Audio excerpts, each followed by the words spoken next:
Hello friends, আজকে আমি চলে গেছিলাম কাকিনাড়াতে গণেশ ঠাকুর দেখতে। এই ফার্স্ট টাইম আমি কাকিনাড়াতে গেছিলাম। এত সুন্দর সুন্দর ঠাকুর দেখে আমি পুরো মুগ্ধ। এত সুন্দর সুন্দর প্যান্ডেল হয় এটা আমার জানা ছিল না। এখানে যেহেতু একটা বান্ধবীর বাড়ি, তো ওর উদ্যোগে আমি গেছি। আমার ভয়েসটাকে প্লিজ ইগনোর করো, ঠান্ডাতে গলা ফলা অবস্থা ভীষণ খারাপ। এটা করেছিল আওয়াকাবি হাভেলি, মানে কাকিনাড়া বাজারে। এটা কাকিনাড়া স্টেশন থেকে নেমে বাদিকে যেতে হয়, হেঁটেই যাওয়া যায়, অসুবিধা নেই।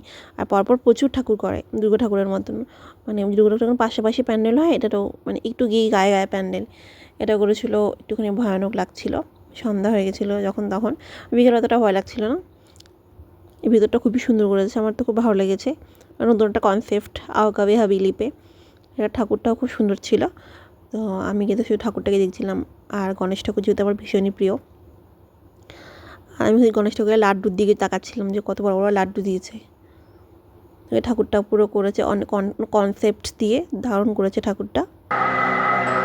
অনেক জায়গাতেই ঘুরেছি আমরা, দেখো এটা পুরো প্যান্ডেলটা।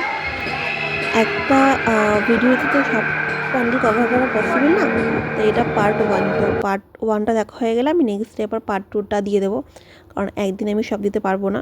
আমার শরীরটা ভালো নেই, ভীষণ ঠান্ডা লেগেছে। আমরা দাঁড়িয়ে কিছু পোজ দিয়ে নিলাম ফটো। আমরা তো ফটো কুইন, ওর জন্য। আর ঠাকুরের টুকটাক ফটো ক্লিক করে নিলাম। এইটা করেছিল একটা প্যান্ডেল। এটার প্যান্ডেলটা যদিও বা একটা ভালো ছিল, আমার ঠাকুরটা দেখে আমার খুবই পছন্দ হয়েছে। এই একটা ঠাকুর করেছে, দেখো পুরো শিব ঠাকুরের মধ্যে কিছুটা। এটা ভেতরটা দেখো কি দারুণ করেছে। আমার বিকেলে বেরিয়ে গিয়েছিলাম, তাই লাইটটা অতটা ছিল না। এই প্যানেলটা আমার ভীষণ দারুণ লেগেছে, পুরো পাখি, মানে পাখির কনসেপ্ট তুলে ধরেছে এটা পুরো। এরকম প্যানেল আমরা আগের বার চন্দননগরে দেখেছিলাম। আর এর হচ্ছে ভিতরটা, দেখো ভিতরের ঠাকুরটা কি সুন্দর করেছে।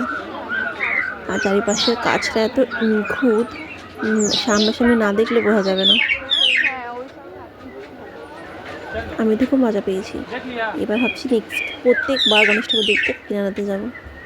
এত সুন্দর সুন্দর প্যান্ডেল হয়, দেখো ঠাকুরটা পুরো বিচালি দিয়ে করেছে, দারুণ লাগছিল ঠাকুরটাকে দেখতে।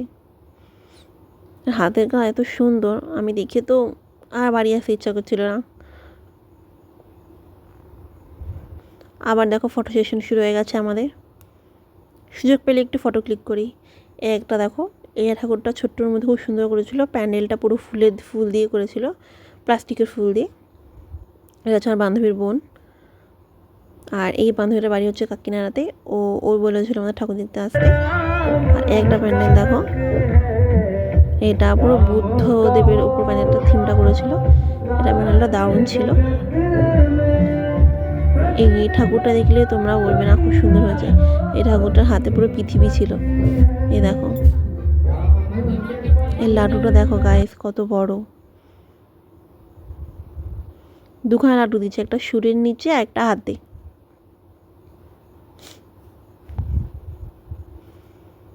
আমি একটুখানি দাঁড়িয়ে একটু পোজ দিয়ে নিলাম। সুযোগ পেলে একটু পোজ দিই।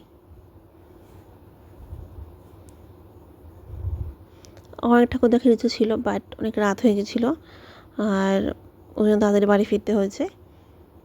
এই ঠাকুরটার আমি এত ফটো ক্লিক করেছি প্রচুর। একটা দেখো, একটা প্যান্ডেল। এই ঠাকুরটা গলায় দেখো ঘাসের মালা। এই ঠাকুরটা খুব দারুণ করেছিল।